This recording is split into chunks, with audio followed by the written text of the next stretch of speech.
Hello everyone, welcome back to the online classroom. This is Rahul Dushkarma and you are watching your favorite channel that is PI Rahul Physics Academy. So guys, हमने अभी तक जो है NLM लगभग के NLM के जितने भी पैटर्न के क्वेश्चन थे वो सब लोग हम जितने भी क्वेश्चन थे वो सभी हम क्वेश्चन सोल्व कर चुके हैं, जितने पैटर्न थे हम सभी सोल्व कर चुके हैं। ठीक है, अब जो है हम एक थोड़ा सा देखो, हमने जितनी भी चीज़ें सोल्व करी उनको कनेक्टिंग करने का एक मेथड था।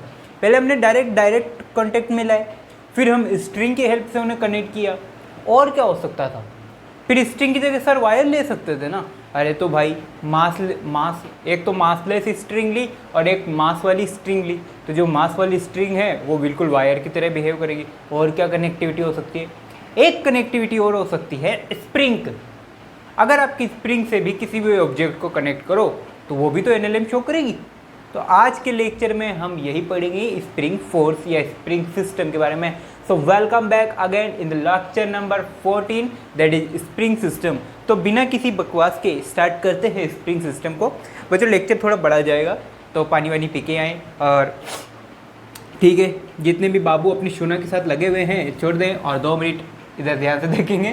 ठीक है, अच्छा चलो स्प्रिंग फोर्स के बारे में बात करें उससे पहले मैं आपको बता देता हूँ छोटी सी चीज़ कि स्प्रिंग है ना बच्चों ऐसी होती है। छी ऐसी कब स्प्रिंग होती है सर? मेरी ड्राइंग पर कोई सवाल नहीं। That is spring. Clear? Suppose इसकी लेंथ कितनी है, मान लो इसकी लेंथ है स्मॉल एल, कुपच ये लो स्मॉल एल लेंथ की एक छोटी सी प्यारी सी नन्ही सी स्प्रिंग है। बहुत बढ़िया सर, ठीक है। अब हमेशा ध्यान रखना कि कोई भी स्प्रिंग, जब भी आप स्प्रिंग को कंप्रेस करोगे या इलोंगेशन करोगे या एक्सपेंड करोगे, कहने का मतलब क्या कि स्प्रिंग जो है आप उसे तो कंप्रेस करने का काम करोगे या स्प्रिंग को ऐसे खींचने का काम करोगे, एक्सप्रेस करने का काम करोगे। ठीक है, एक्चुअली बच्चों मेरे पास स्प्रिंग है नहीं तो मैं समझा नहीं सकता, बट फिर भी सपोज आप क्या करोगे, उसे कंप्रेस करोगे या उसे एक्सप्रेस करोगे। तो ऑब्वियसली बात है आप जब भी एक्सप्रेस करोगे तो स्प्रिंग क्या कोशिश करेगी, वापस अपनी पोजीशन में आने की ट्राई करेगी। कंप्रेस करोगे तो भी स्प्रिंग क्या करेगी, अपनी मेन पोजीशन में आने का ट्राई करेगी। सपोज सुन रहा है तू, ले देख। छी मान लो यहाँ मैंने ये कोई हार्ड सब्सटेंस है और यहाँ से मैंने एक स्प्रिंग कनेक्ट की हुई है और इस स्प्रिंग से मैंने एक स्मॉल एम मास यहाँ पे कनेक्ट कर दिया। सर स्मॉल एम मास क्यों कनेक्ट किया? अरे भाई ये इस स्प्रिंग को इधर लेके जाएगा और इधर लेके आने का काम करेगा। ठीक है, या चलो मत कनेक्ट करो, आप ह्यूमन को कनेक्ट करो तो खींचना है कुल मिला के स्प्रिंग को। ठीक है, मान लो ये स्प्रिंग नॉर्मल पोजीशन, कोई मास कनेक्टेड नहीं है। सेकेंड टाइम मैंने क्या किया बच्चों, इस स्प्रिंग पर एक एफ फोर्स लगाया इस डायरेक्शन में, एक एफ फोर्स लगाया इस डायरेक्शन में। क्या होगा सर, स्प्रिंग कंप्रेस हो जाएगी, यानी कि इसकी साइज जो है वो छोटी हो जाएगी, इतनी सी। ये ले कंप्रेस हो गई। क्लियर? अच्छा नेक्स्ट टाइम और क्या कर सकता हूँ मैं इसके साथ, इसी स्प्रिंग को खींच के इधर लेकर आऊँगा। अगर इसी स्प्रिंग को खींच के इस तरफ लेके आया, मान लो सेम फोर्स एफ लगाया लेकिन अब वो इस डायरेक्शन में लगाया, तो जो स्प्रिंग मेरी यहाँ थी वो कुछ इस तरीके से एक्सपेंड हो जाएगी। बोल हाँ या ना? तो 2 केस पॉसिबल है स्प्रिंग के साथ में। ठीक है, इसे बोलते हैं बच्चों मीन पोजीशन। वैसे ये वर्ड आपने सुना होगा, ये नॉर्मल पोजीशन बोल दो या मीन पोजीशन बोल दो। क्या यहाँ पे आपने कोई फोर्स लगाया है? नहीं लगाया, यहाँ पर कोई फोर्स आपने नहीं लगाया, तो इसका है F = 0। यहाँ पे कोई फोर्स अवेलेबल नहीं है। ठीक है, इसे बोल दिया मीन पोजीशन या नॉर्मल पोजीशन। अच्छा यहाँ क्या हो रहा है, कंप्रेशन हो रहा है, इसलिए मैंने इसे बोल दिया कंप्रेशन। यहाँ क्या हो रहा है, एक्सपेंड हो रही है, एक्सप्रेस हो रही है, तो एक्सप्रेशन या फिर इलोंगेशन बोल दो, दोनों चीज़ है। क्लियर है यहाँ तक कहानी? अच्छा देखो इन दोनों केसेस में स्प्रिंग की साइज में चेंज आया है यार, क्या बोलता है। पहले कितनी थी, स्मॉल एल लेंथ, पहले कितनी थी, स्मॉल एल लेंथ। मान लो एफ फोर्स से इधर गई तो इसकी जो लेंथ है वो कुछ कम हो गई। एक्चुअली में यहाँ से यहाँ इसमें डिस्प्लेसमेंट आ गया, कितनी आई, डेल्टा एक्स। यहाँ से यहाँ भी इसमें डिस्प्लेसमेंट आ गया, कितना आया, डेल्टा एक्स। अब सोचो, ठीक है, ये कैपिटल एफ फोर्स आपने लगाया है, ये कैपिटल एफ फोर्स आपने खुद ने लगाया है, ठीक है। अब अगर देखो इस स्प्रिंग में जब आपने इलोंग किया, इसको एक्सप्रेस करो तो स्प्रिंग क्या करेगी, अपनी मेन पोजीशन में आने का ट्राई करेगी। आप लेके जा रहे हो, नहीं इधर चल, स्प्रिंग कहेगी नहीं मैं इधर चलूंगी, आप कहोगे नहीं इधर चल, फिर स्प्रिंग बोलेगी नहीं मैं इधर चलूंगी। तो इसका मतलब आप तो लगा रहे हो इधर फोर्स और स्प्रिंग लगा रही है इस तरफ force, F S, force for spring. और फोर्स फॉर स्प्रिंग कहाँ लग रहा है, डिस्प्लेसमेंट के अपोजिट डायरेक्शन में। ऊपर देख, आपने कंप्रेस कर रहे हो, आप इधर फोर्स लगा रहे हो, स्प्रिंग क्या करेगी, नहीं वापस मेन पोजीशन में आने का ट्राई करेगी। और अगर मेन पोजीशन में आने का ट्राई करेगी, इसका मतलब स्प्रिंग किधर फोर्स लगाएगी, यहाँ पे एफ, स्प्रिंग अपोजिट डायरेक्शन में लगेगा और वो इस तरफ लगेगा। आप किधर लगा रहे हो, इस तरफ, स्प्रिंग किधर लगा रही है, अपोजिट डायरेक्शन में। आप किधर लगा रहे हो, इस तरफ, स्प्रिंग कहाँ लगा रही है, अपोजिट डायरेक्शन में। तो ये जो एफ एस है, ये एफ एस कुछ इस तरीके से दिया जाता है, स्प्रिंग फोर्स। ध्यान से सीखना, हर चीज को, हर वर्ड में एक कंसेप्ट छुपा हुआ है। स्प्रिंग फोर्स हमेशा किसके डायरेक्टली प्रोपोर्शनल होता है, डिस्प्लेसमेंट के। जितना आप ज़्यादा डिस्प्लेसमेंट करोगे, चाहे आप कंप्रेशन करो चाहे आप इलोंगेशन करो, जितना ज़्यादा डिस्प्लेसमेंट करोगे उतना ज़्यादा फोर्स रिक्वायर होगा। लेकिन ये जो फोर्स है ये पॉजिटिव होगा या नेगेटिव होगा, ये नेगेटिव होगा। यानी जिधर डिस्प्लेसमेंट लगेगा फोर्स उसके अपोजिट लगेगा। बस ये माइनस साइन क्या शो कर रहा है बच्चों, कि जिधर डिस्प्लेसमेंट हो रहा है ना, जो फोर्स ऑफ स्प्रिंग है वो उसके बिल्कुल अपोजिट होगा। अब हमेशा सर मेरे को तो डायरेक्टली प्रोपोर्शनल, तो मान लो कोई क्वेश्चन दे दिया आपको, बोला स्प्रिंग फोर्स निकालो, तो डायरेक्टली प्रोपोर्शनल थोड़ी सोल्व करना आता है। तो आप क्या करोगे, एक इक्वल टू का साइन लगाओगे और एक डायरेक्टली प्रोपोर्शनल हटा के इक्वल टू का साइन लगाओगे तो हमेशा से एक कांस्टेंट आता है, हमेशा साथ में एक कांस्टेंट आता है। और वो कांस्टेंट यहाँ क्या है, के। के क्या है बच्चों, एक स्प्रिंग कांस्टेंट है। के क्या है, स्प्रिंग कांस्टेंट है। के क्या है, स्प्रिंग कांस्टेंट है। चलो के बारे में बात करते हैं थोड़ी सी। स्प्रिंग कांस्टेंट,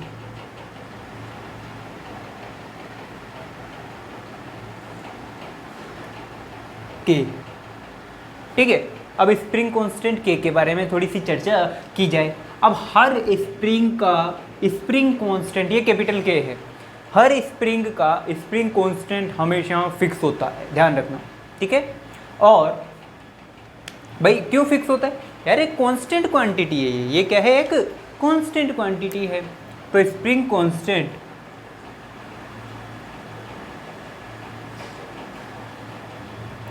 अच्छा ये किस पे डिपेंड करता है, ये स्प्रिंग की लेंथ पर डिपेंड भी करता है। डिपेंड बहुत सारी चीज़ पे करेगा, स्प्रिंग के मटेरियल पे डिपेंड करेगा, स्प्रिंग की साइज पे डिपेंड करेगा। सपोज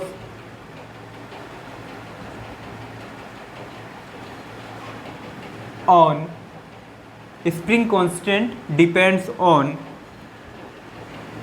स्प्रिंग के मटेरियल,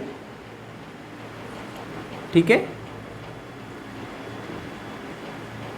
स्प्रिंग साइज, हर चीज पे डिपेंड करेगा, ठीक है। जैसे स्प्रिंग साइज पे कैसे डिपेंड करेगा, सपोज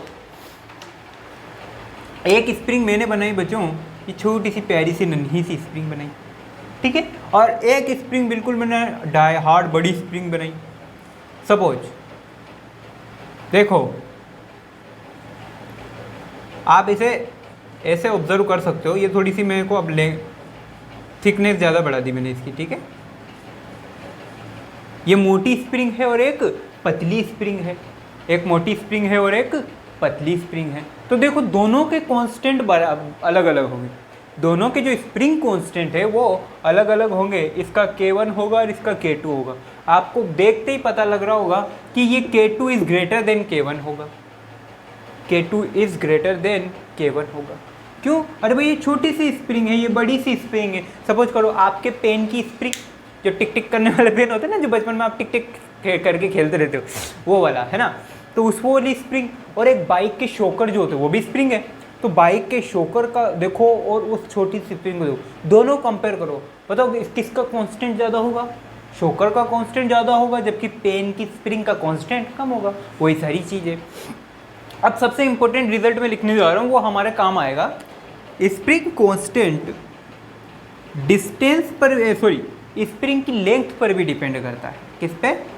स्प्रिंग की लेंथ पर भी डिपेंड करता है। और कैसे करता है? वो ऐसे करता है, K is inversely proportional to L, ठीक है।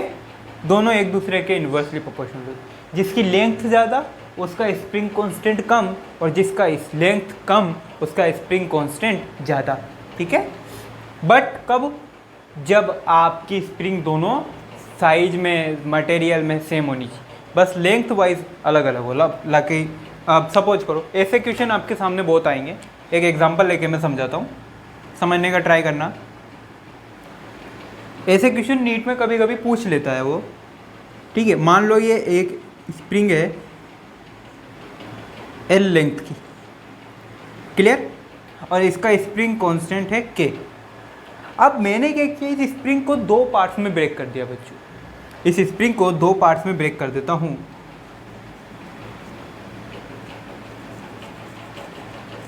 ठीक है। दो अलग अलग पार्ट्स में मैंने इसे ब्रेक कर दिया। अच्छा, कितने पार्ट्स हैं? मान लो इसकी लेंथ है L/3 और इसकी लेंथ है 2L/3, क्लियर है।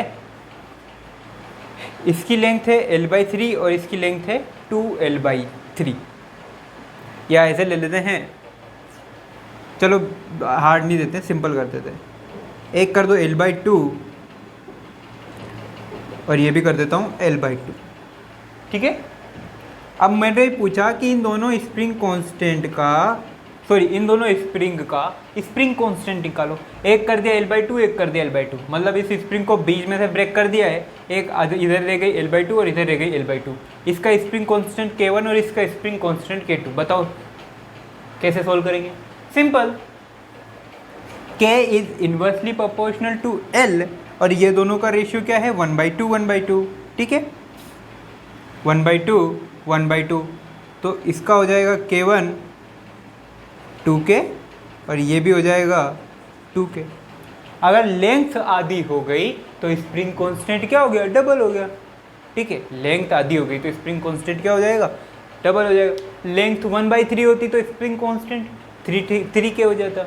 लेंथ L/4 कर देते तो स्प्रिंग कांस्टेंट 4K हो जाता। इस तरीके से इन्वर्सली प्रोपोर्शनल पर डिपेंड करता है, ठीक है। तो ये सारी बातें थी जनरल स्प्रिंग के बारे में, मैंने बता दिया आपको, ठीक है। स्प्रिंग फोर्स क्या होता है? कुछ नहीं, जब आप स्प्रिंग पर फोर्स लगा के उसे एक्सप्रेस करोगे या उसे कंप्रेस करोगे तो उसके अपोजिट में स्प्रिंग खुद एक फोर्स जनरेट करेगी। क्यों? क्योंकि वो स्प्रिंग अपनी मेन पोजीशन में आना चाहती है। वो क्या चाहती है कि कोई उसे डिस्टर्ब ना करे, वो जैसी है उसे वैसा ही रहने दिया जाए। तो वो जो फोर्स खुद स्प्रिंग जनरेट करेगी उसे बोलते हैं स्प्रिंग फोर्स, और वो डिस्प्लेसमेंट के डेल्टा एक्स के, ये डिस्प्लेसमेंट क्या है? जो मेन पोजीशन से, जो मेन लेंथ थी उससे आपने कितना चेंज किया है, कंप्रेस किया, एक्सप्रेस। तो हमेशा ये स्प्रिंग फोर्स डिस्प्लेसमेंट के अपोजिट लगेगा, इसलिए माइनस। और K स्प्रिंग कांस्टेंट है, और K की यूनिट भी बता देता हूँ मैं आपको। K की यूनिट होती है K = F/, delta x Newton पर मीटर, ठीक है। के की यूनिट क्या होती है? न्यूटन पर मीटर। अगर CGS में लोगे तो डायन पर सेंटीमीटर, ठीक है। डायन से आप अच्छी तरह भली भांति वाकिफ हैं, ठीक है। कॉपी करो इसे, नेक्स्ट अपन पढ़ेंगे, थोड़े से न्यूमेरिकल सोल्व करेंगे हम।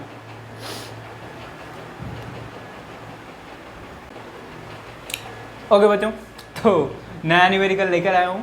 मान लो राहुल सर और मैडम में दोनों के साथ दोनों जो है एक स्प्रिंग से कनेक्टेड है, ठीक है। और इस स्प्रिंग का कांस्टेंट है के इज इक्वल टू कितना 200 न्यूटन पर मीटर। बोल हाँ या ना यार, ठीक है। अब दोनों में अभी क्या है, कुछ लड़ाई वड़ाई नहीं हुई है, ठीक है। लड़ाई की उम्मीद रही आप लोगों को, ठीक है। Both are displaced 0.5 metre in same direction, ठीक है। पहला केस क्या है कि दोनों जो है इस तरफ या इस तरफ जहां भी जा रहे हो, दोनों 0.5 मीटर जो है डिस्प्लेसमेंट के साथ में एक सेम डायरेक्शन में जा रहे हैं, ठीक है। या तो मैडम भी इधर गई, राहुल सर उनके पीछे और हाँ या ना, दोनों 0.5 मीटर, बहुत बढ़िया। अच्छा, सर इधर गए तो मैडम भी उनके पीछे, दोनों 0.5 मीटर पे, बोल हाँ या ना, ठीक है। दोनों सेम डायरेक्शन में है। तो इस केस में आपको स्प्रिंग फोर्स निकालना है, ठीक है। हमारे ऊपर कम ध्यान देना और स्प्रिंग फोर्स निकालने पर ट्राई करो इसको वीडियो पोस्ट करके, हो गया होगा। चलो, अच्छा, स्प्रिंग फोर्स का formula F is equal to minus छोड़ दो अभी। क्यों सर, क्यों माइनस क्यों छोड़ दे? अरे डायग्राम में स्पेशली आप लगा रहे हो यार नेगेटिव अपोजिट में, तो माइनस लगाने की यहाँ पे ज़रूरत नहीं है। सो K into delta x, K आपको गिवन है 200, बहुत बढ़िया। K आपको गिवन है 200। अच्छा, डेल्टा एक्स गिवन है क्या? डेल्टा एक्स गिवन नहीं है, पर देखो कोई सी भी डायरेक्शन ले लो, चाहे इधर जाओ या इधर जाओ, चाहे सर मैडम के पीछे हो या मैडम सर के पीछे हो, दोनों ही केस में इधर भी डिस्प्लेसमेंट 0.5, इधर भी डिस्प्लेसमेंट 0.5। तो इन दोनों के बीच की जो डिस्टेंस है क्या वो चेंज हुई? नहीं हुई। इन दोनों के बीच की जो डिस्टेंस है ये वाली डिस्टेंस तो चेंज ही नहीं हुई। देखो, मान लो L लेंथ मान ली स्प्रिंग की, कितनी लेंथ है? L। अब मैडम भी इधर गई 0.5 और सर भी उनके पीछे 0.5, तो स्प्रिंग में कोई थोड़ी चेंज आया यार। देखो, इसको मैं इधर लेके गया और मेरे पीछे मैडम वो भी इधर गई, तो मैं भी 0.5 आगे गया, मैडम भी 0.5 आगे गई। डिस्प्लेसमेंट हम दोनों का हुआ है, लेकिन स्प्रिंग का जो डिस्प्लेसमेंट है डेल्टा एक्स, उसमें कोई चेंज नहीं आया। ना तो मैंने स्प्रिंग को कंप्रेस किया, ना उसे एक्सपेंड किया, ना तो यहाँ पे कंप्रेशन हुआ है ना एलोंगेशन हुआ है। और अगर दोनों ही नहीं हुआ तो डेल्टा एक्स कितना है? 0। तो यहाँ पर स्प्रिंग कोई फोर्स नहीं लगाएगी, यहाँ पे स्प्रिंग कोई फोर्स नहीं लगाएगी। Clear? Suppose both are in opposite direction,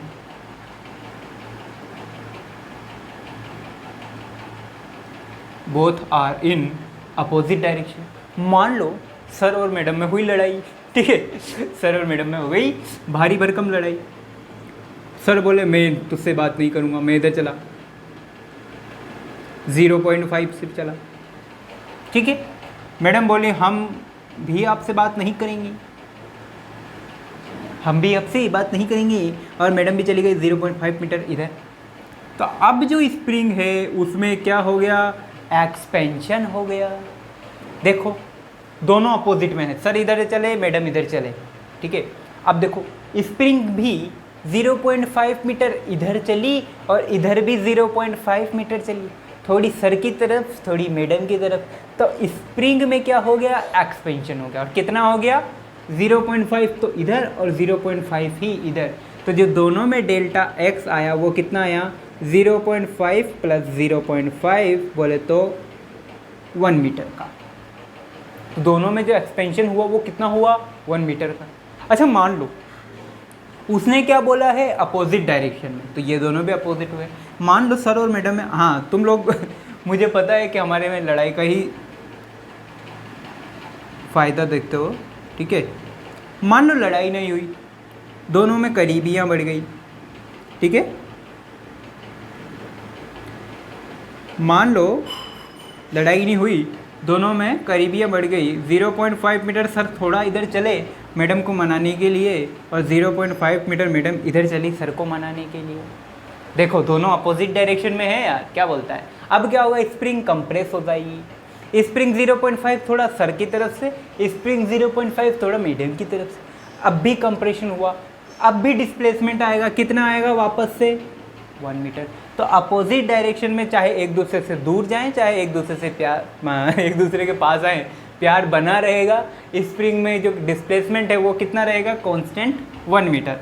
तो delta x is equal to 1 metre. Spring force के इंटू डेल्टा एक्स कितना आ गया, के कितना है भैया 200 इंटू 1, तो स्प्रिंग फोर्स कितना आ गया 200 न्यूटन। तो दोनों ही केस में स्प्रिंग फोर्स कितना लगेगा 200 न्यूटन लगेगा, ठीक है। चलो बड़े खुश हो रहे हो तुम कि सर और मैडम में लड़ाई हुई है ना, बहुत बढ़िया बहुत बढ़िया। तुम जैसे स्टूडेंट की वजह से ही, खैर कोई बात नहीं, छोड़ो। एक क्वेश्चन और करेंगे। चलो अब देखो, जो काम आपने स्ट्रिंग में किया था वही काम आप अभी स्प्रिंग में करने वाले हो प्यारे बच्चे। देखना, यह है 10 किलोग्राम, इन दोनों के बीच में स्ट्रिंग, यह है 20 किलोग्राम। इस तरफ F इक्वल टू 200 न्यूटन का फोर्स लगा दिया, किस पर, 20 किलोग्राम वाले ब्लॉक पर, ठीक है। मान लो कि ये जो 10 किलोग्राम वाला ब्लॉक है, A10 लिख दिया मैंने। A10 का मतलब 10 किलोग्राम वाले ब्लॉक के लिए एक्सीलरेशन कितना है, कितना है, कितना है, कितना है 12 मीटर पर सेकंड स्क्वायर, ठीक है। पूरा सिस्टम इधर जा रहा है, क्लियर। आपको क्या निकालना है, आपको इस 20 किलोग्राम वाले ब्लॉक का एक्सीलरेशन निकालना है। आपको इस 20 किलोग्राम वाले ब्लॉक का, प्यारा सा ब्लॉक का एक्सीलरेशन निकालना है।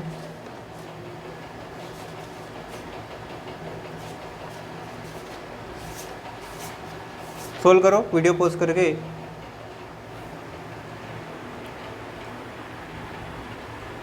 टू 200 न्यूटन के फोर्स से मैंने इस ब्लॉक को इस तरफ फेंक दिया, हो गया होगा। चलो अब देखो बच्चों, ये क्या थोड़ा सा हार्ड पड़ेगा, तो आप स्प्रिंग की जगह स्ट्रिंग कंसीडर कर लो। क्या दिक्कत है यार, स्प्रिंग की जगह स्ट्रिंग कंसीडर कर लो। मान लो ये 10 किलोग्राम का और ये यहाँ पे 20 किलोग्राम का, ठीक है। इसका एक्सेलरेशन आपको पता है और 20 किलोग्राम वाले का एक्सेलरेशन आपको निकालना है। तो अब डायरेक्ट फ्री बॉडी डायग्राम बना दो। इसका एक्सेलरेशन इधर लग गया, तो इसका 10 इंटू ए सूडो फोर्स पीछे, इधर टेंशन, ठीक है, हो गया। चलो इस पर इधर एफ फोर्स लग रहा है, कितना है 200 न्यूटन का, F इजिकल टू 200 न्यूटन का है, ठीक है। इधर भी टेंशन लगेगा, सूडो फोर्स इधर लगेगा।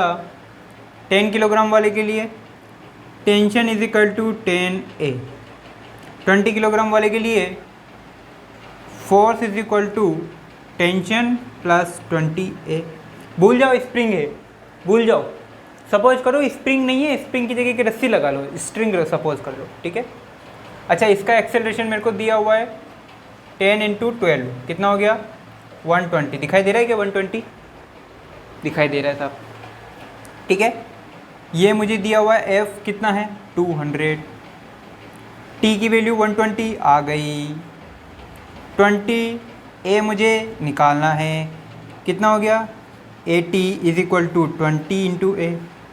एक्सेलरेशन की वैल्यू 80 डिवाइडेड बाई 20, फाइनली कितना आया 4 मीटर पर सेकेंड स्क्वायर, ठीक है। तो इसका एक्सेलरेशन कितना होगा 4 मीटर पर सेकेंड स्क्वायर, ठीक है। तो आप लोग इसको कॉपी करें। इसमें कुछ नहीं करना था बच्चों, स्प्रिंग था ना।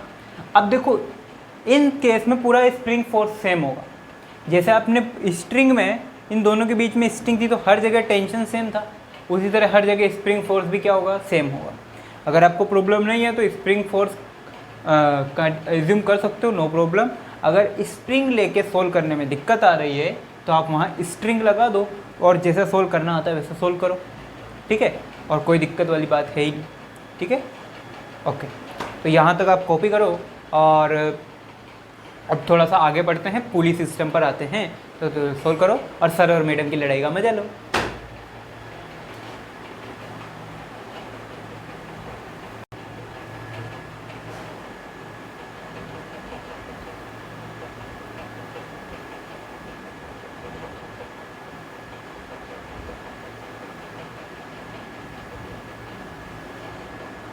चलो बच्चों, हो गया। नेक्स्ट क्वेश्चन करते हैं, बहुत ही प्यारा। उम्मीद करता हूँ आपको अभी तक के सारे क्वेश्चन समझ में आए होंगे। चलो अब सुनना बात को। अब क्या करते, थोड़ा सा हम इक्विलिब्रियम वाले केस में चले जाते। सर इक्विलिब्रियम में, अरे मैंने आपको बताया कि इक्विलिब्रियम में सारे फोर्सेस का सम कितना होता है, 0 होता है। अब स्प्रिंग वाले केस में इक्विलिब्रियम वर्ड बार बार आप सुनने वाले हो, ध्यान रखना कि स्प्रिंग वाले केसेस में आप इक्विलिब्रियम का वर्ड जो है वो बार बार सुनने वाले हो। सुनो नेक्स्ट क्वेश्चन इस तरीके से है कुछ।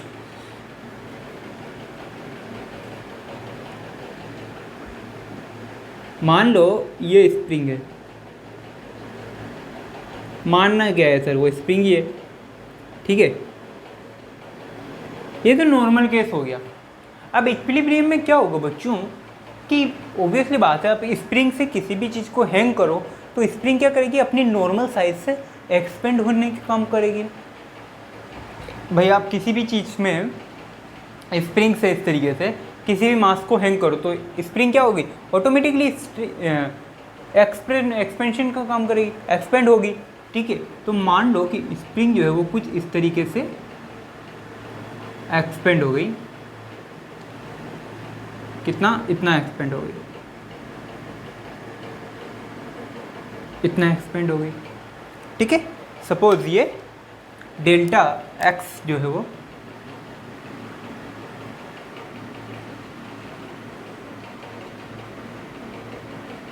ये एक्सपेंशन कितना हो गया, डेल्टा एक्स एक्सपेंशन हो गया। आपको क्या करना है, ये कितना डिस्प्लेसमेंट हुआ है, वो कितना एक्सपेंशन हुआ है वो आपको निकालना है। तो डेल्टा एक्स आपको फाइंड करना है। अब सिंपल सी इस पर फ्री बॉडी बनाओ। देखो नॉर्मल वेट फोर्स किधर लगा, mg।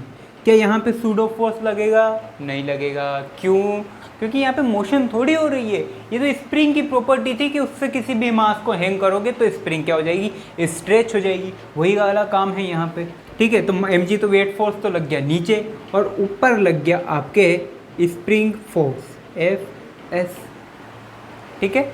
दोनों की इक्वेशन लिखो, Fs is equal to mg, clear. अब स्प्रिंग फोर्स को फॉर्मूला से क्या लिखते हो, k into delta x is equal to M G, क्या into delta x is equal to M G. Spring force का फॉर्मूला यही तो है यार। अतः को क्या चाहिए, डेल्टा एक्स चाहिए सर। ये ले सिंपल ट्रांसफर करो, delta x is equal to M G by K, finish, खेल खल्लास।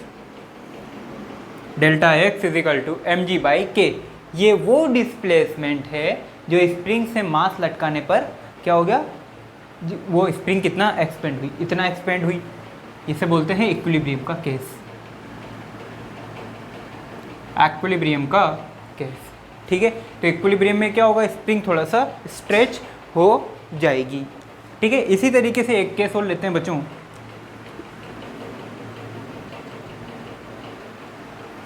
एक केस और है, ध्यान से सुनना। अब पुली वाला केस लेते हैं थोड़ा सा।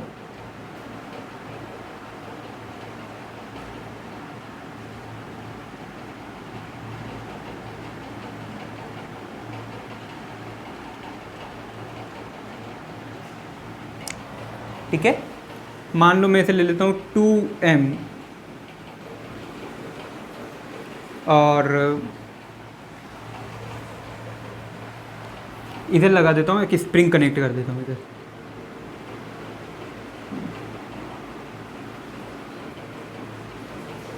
ठीक है, इधर कर देता हूँ 3m। हाँ सही रहेगा 3m। तो इस तरीके का कोई सिस्टम है। आपको क्या निकालना है, डेल्टा x। वापस आपको क्या निकालना है, डेल्टा x। ऑब्वियसली बात है, इस इक्विलिब्रियम में ये स्ट्रेच हो जाएगी, और ये स्ट्रेच कितना होगी वो डेल्टा x आपको फाइंड करना है। क्या करो, इसकी फ्री बॉडी बनाओ।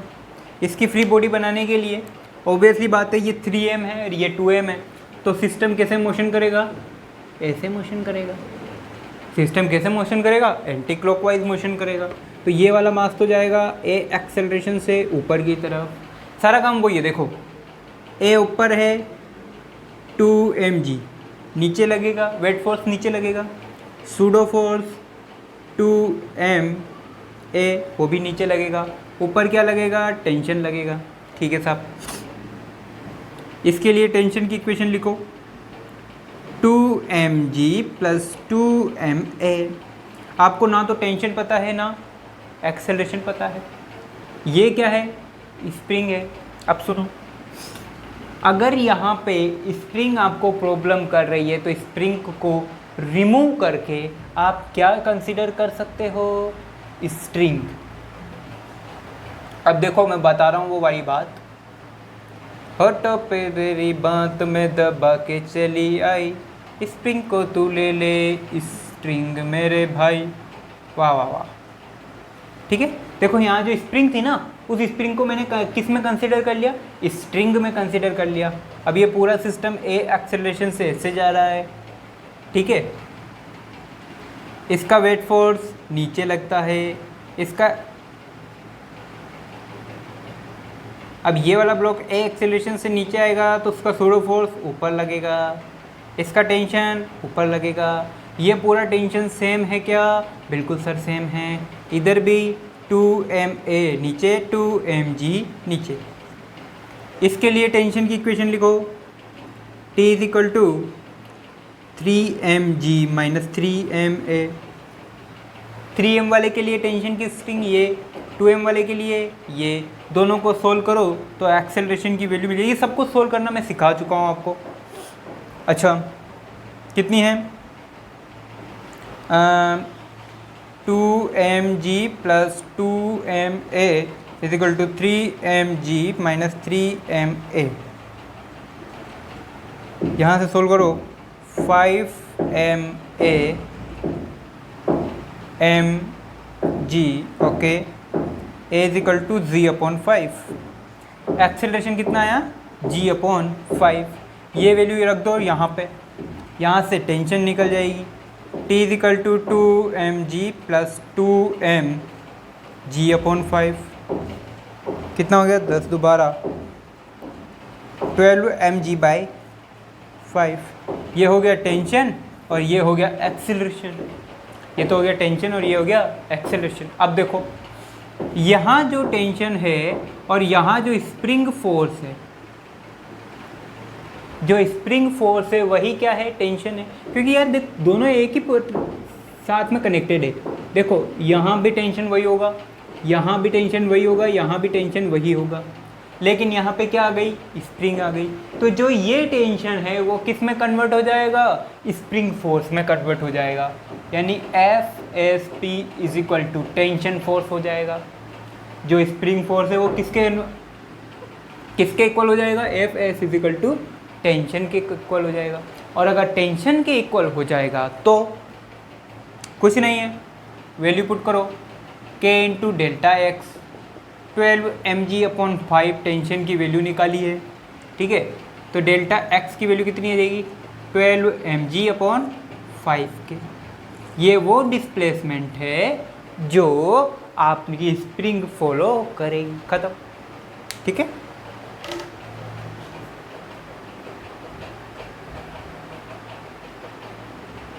तो बच्चों आज के लेक्चर में अपन इतना ही पढ़ेंगे। मैंने इस स्प्रिंग फोर्स वाले को थोड़ा सा दो पार्ट्स में ब्रेक किया है। ठीक है, तो नेक्स्ट वीडियो में या तो आज ही अपलोड हो जाएगा या जब भी अपलोड होगा आप देख लेना। ठीक है। तो उसमें हम स्प्रिंग बैलेंस और आपके कटिंग ऑफ स्प्रिंग और जो है कॉम्बिनेशन ऑफ स्प्रिंग, ये 3 चीज़ें वहाँ पे पढ़ने वाला है। आज का लेक्चर सिर्फ बेसिक लेक्चर था स्प्रिंग फोर्स के लिए, तो तब तक के लिए। और हाँ, एक इम्पॉर्टेंट बात कि नीचे डिस्क्रिप्शन में टेलीग्राम चैनल का लिंक दिया हुआ है, आप वहाँ जाके पूरे NLM की जितनी भी DPP, CPP, CPS जो है वो डाउनलोड कर सकते हैं। इसके नोट्स मैं प्रोवाइड नहीं करवाया हूँ, बट इसकी CPS जो है वो प्रोवाइड हो चुकी है, तो आप वो डाउनलोड करके देख सकते हैं और सोल्व कर सकते हैं। फिर भी अगर कोई प्रॉब्लम है तो आप कमेंट सेक्शन में मुझे बता सकते हैं। तब तक के लिए पढ़ते रहिए, पढ़ाते रहिए। All the best.